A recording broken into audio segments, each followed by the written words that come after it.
বাপের বাড়ি আছি, তাই কিছু কিছু মানুষের এরকম মুখ ফোলা, পকর ফোলা, কত ফোলাই দেখা যায়।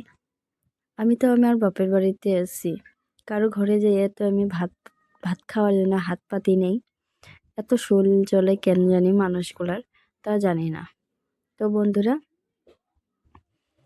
এই কথাটা বললাম কি, সকাল সকালে রাস্তা বেড়াইতে গেছিলাম মেয়েকে নিয়ে। তো একজনে বলে কি আমায়, শ্বশুর বাড়ি যাও না নাকি? আমি বললাম যাই। আমি অতটা ভাবিনি। তারপরে বলল, কেন জামাই ছেড়ে দিছো নাকি? আমি আবার বললাম, সম্পর্ক সে আমার জাইম্বু হয়, ঠিক আছে, নিজস্ব না আর কি, পাড়াপড়শি ডাকা খোঁজা। তাকে আমি বললাম, আমার যদি জামাই আমাকে ছেড়ে দিত আমি তোমার বাড়িতে যাইয়া উঠতাম। ঠিক বলেছি না? আরে বাবা, আমি আছি আমার বাবা মার বাড়িতে, কারো বাড়িতে যাইয়া তো খাওয়ার জন্য আমি হাত পাতি নাই। আমি কেন আছি, কি কারণে আছি সেটা আমি জানি। তোমাদের এত জানতে ইচ্ছা আছে, ভালো করে জিজ্ঞাসা করতে লাগে।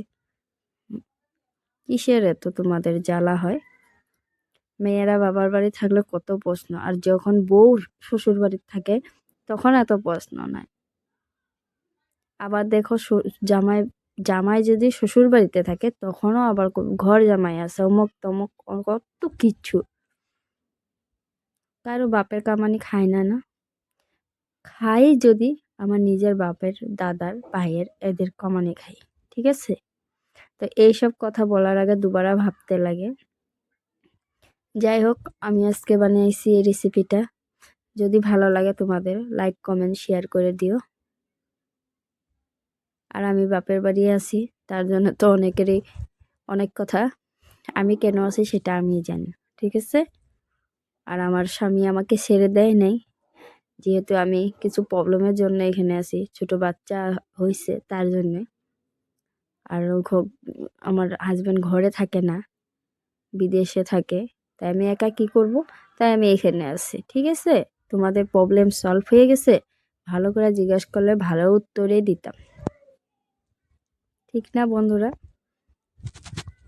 দেখো, গল্প করতে করতে আমার এই বিস্কুট রেসিপিটাও হয়ে গেল প্রায়। এই কড়াইটাও না আমি মায়ে 10,000 টাকা এই গুটের পাইছিল, সেই টাকারে মারে বলছি, মা একটা কড়াই নিয়ে আনো, কারণ আমি কড়াইটা দিয়ে রেসিপি ভিডিও বানাবো। ভালো করছি না এটাও কমেন্টে করে। আর এই হয়ে গেলো আমার বিস্কুট, একবার বানাইয়া খাইয়া দেখো, তারপরে বলবা না খুব স্বাদের।